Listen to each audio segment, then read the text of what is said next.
Begin Self-Publishing episode number 45. Revisiting the Reedsy Book Editor. April 2016. Interested in self-publishing but don't know where to start?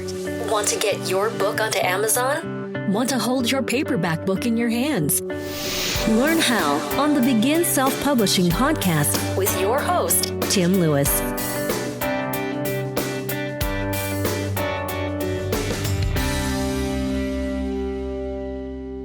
Been a while since I had a look at the Reedsy Book Editor, and the first time I looked at it was in its extremely early beta stage.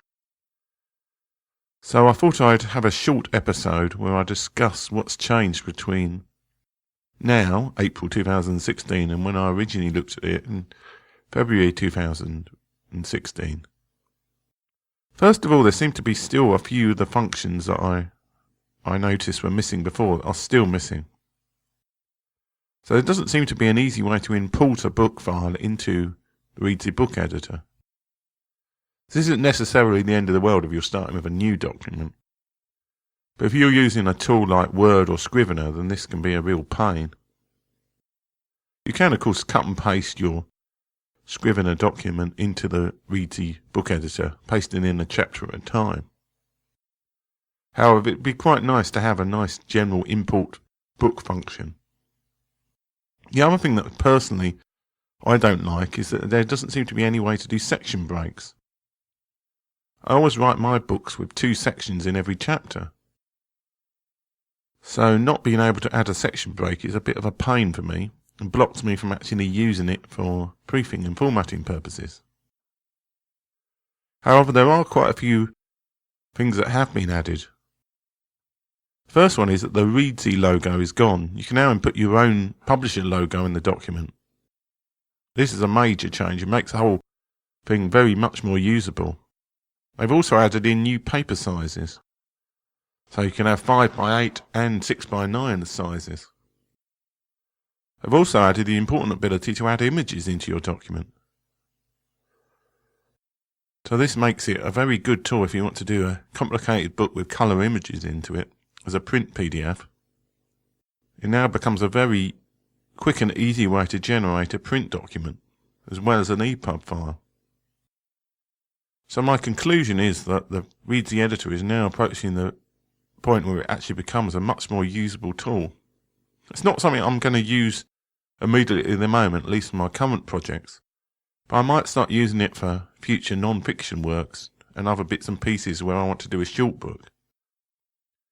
It's the total opposite problem at the moment to what Scrivener has. Scrivener has way too many options and you can do whatever you like in terms of formatting. But at the moment, the Reedsy Book Editor is very good at quickly generating a book in a standard format. If you want anything complicated, at the moment it's slightly falling down and you have to use it exclusively. But you could now use the Reedsy Editor to generate book files for you. It's moved from being more a theoretical project to being usable if you're prepared to accept the current templates that they've got. Now obviously they're in the process of adding new templates in all the time. There are things like the chapter headings which you still can't change in the templates they've got at the moment. But if you're prepared to work with this, then it becomes something that you could actually use to generate a book quite easily. So I recommend that you check it out and see what you think of it if you're thinking of writing a new book. It's now become quite usable as a tool. You may not like the formatting that comes out the end of it, in which case you might want to look to take the file somewhere else. But if you want to quickly generate an ebook and a print PDF, then you can't go far wrong with the Reedsy Book Editor. Unless, of course, you want anything fancy.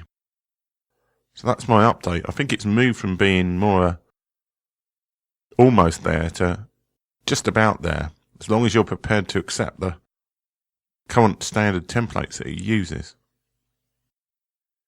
I'll update you in a couple of months' time to see what else they've added. It may be that it soon gets to the point when we all stop using Scrivener and things like that for formatting and we just use the Reedsy Book Editor. It's not quite there yet as a weapon of choice, so to speak. but it's certainly coming along quite well. I'll talk to you guys next week. Thanks for listening. If you enjoyed today's show, please stop by iTunes and rate and leave a review. This helps make the show more visible. For free resources, show notes, and other helpful content, join the community at beginselfpublishing.com.